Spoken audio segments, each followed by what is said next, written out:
മനസാക്ഷിക്ക് നിരക്കാത്തതൊന്നും ചെയ്തിട്ടില്ല എന്ന ഉത്തമ ബോധ്യമുണ്ടെങ്കിൽ മറ്റുള്ളവരുടെ ശത്രുത ഗൗനിക്കേണ്ടതില്ല. എല്ലാവരെയും തൃപ്തിപ്പെടുത്തി ജീവിക്കാൻ ആർക്കും കഴിയില്ല. എത്ര കഠിനമായ പരിതസ്ഥിതിയിലും തൻ്റെ ലക്ഷ്യത്തിനു നേരെ ചുവട് വച്ച് നീങ്ങുന്നവർക്ക് മാത്രമേ ഭാഗ്യം പോലും തുണയ്ക്കുകയുള്ളൂ. നിങ്ങളിൽ എന്തെങ്കിലും നല്ലതുണ്ടെങ്കിൽ അത് നഷ്ടപ്പെടാൻ വഴിയൊരുക്കരുത്. നല്ലതിനെ പരിപോഷിപ്പിക്കുക, അതിനെ ആസ്വദിക്കുക. അത് നിങ്ങളെ സംരക്ഷിക്കും.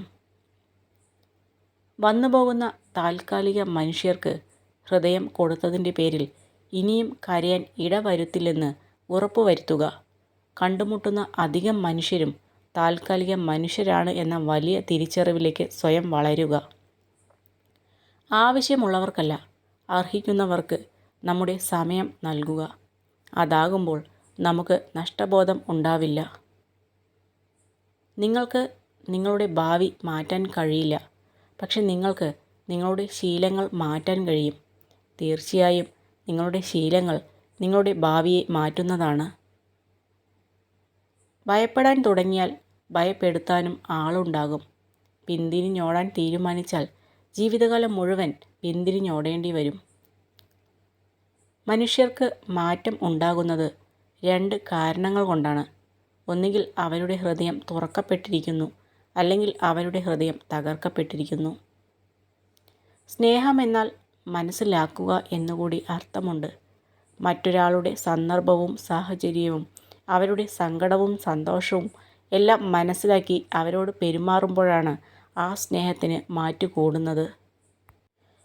സ്നേഹം അഭിനയിക്കുന്നവർക്ക് ആത്മാർത്ഥത ഉള്ളവരെ തിരിച്ചറിയാൻ കഴിയില്ല.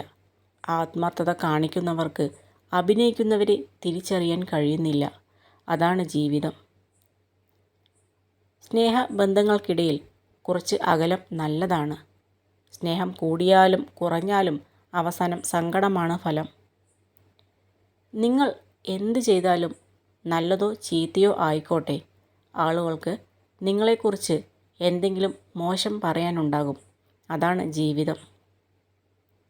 നിങ്ങളുടെ മനസ്സ് തകർന്നതായി ആർക്കും തോന്നരുത്.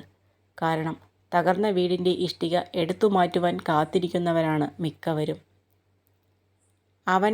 അവനവൻ്റെ ഉള്ളിൽ തന്നെ കണ്ടെത്തേണ്ട ഒന്നാണ് സന്തോഷം. അല്പം ശ്രമകരമായ കാര്യമാണെങ്കിലും അത് വേറെ എവിടെയെങ്കിലും കണ്ടെത്തുക എന്നത് തികച്ചും അസാധ്യമായ കാര്യമാണ്. ഭാവന അറിവിനേക്കാൾ പ്രധാനമാണ്. അറിവ് പരിമിതമാണ്. അതേസമയം ഭാവന ലോകത്തെ മുഴുവൻ ഉൾക്കൊള്ളുന്നു, പുരോഗതിയെ ഉത്തേജിപ്പിക്കുന്നു, പരിണാമത്തിന് ജന്മം നൽകുന്നു. വാക്കുകൾ താക്കോൽ പോലെയാണ്. ഏത് ഹൃദയത്തിൻ്റെ വാതിൽ തുറക്കാനും അതുപോലെ ഒരിക്കലും തുറക്കാനാവാത്ത വിധം പൂട്ടുവാനും വാക്കുകൾക്ക് കഴിയും. പരിധികൾ സ്വയം നിർണയിച്ച് ഒരു കൂട്ടിനുള്ളിൽ ഒതുങ്ങിക്കൂടുവാൻ നിങ്ങൾ ഒരിക്കലും തയ്യാറാവരുത്. നിങ്ങളുടെ മനസ്സ് എത്രയും ദൂരം ചെന്നെത്തുന്നുവോ അത്രയും ദൂരം പോകുവാൻ നിങ്ങളും തയ്യാറാവുക. ഓർക്കുക, വിശ്വാസമുണ്ടെങ്കിൽ നിശ്ചയമായും പ്രവർത്തിക്കുവാനും സാധിക്കും. ജീവിതത്തിലെ നേട്ടങ്ങൾ മാത്രം വിലയിരുത്തുകയാണെങ്കിൽ നിങ്ങൾ എല്ലായ്പ്പോഴും സംതൃപ്തനായിരിക്കും. എന്നാൽ ജീവിതത്തിൽ ഇല്ലാത്തതിനെ അന്വേഷിക്കുകയാണെങ്കിൽ നിങ്ങൾക്കൊരിക്കലും മതിയാകില്ല. നല്ല ആത്മനിയന്ത്രണമുള്ള ആളുകൾ അവരെ പ്രലോഭിപ്പിക്കുന്ന സാഹചര്യങ്ങളിൽ സമയം ചിലവിടാറില്ല. പ്രലോഭനത്തെ അതിജീവിക്കുന്നതിലും എളുപ്പം അതിനെ ഒഴിവാക്കുന്നതാണ് നല്ലത്. മറ്റുള്ളവരുടെ അഭിപ്രായത്തേക്കാൾ സ്വന്തം മനസ്സമാധാനത്തിന് പ്രാധാന്യം നൽകുക.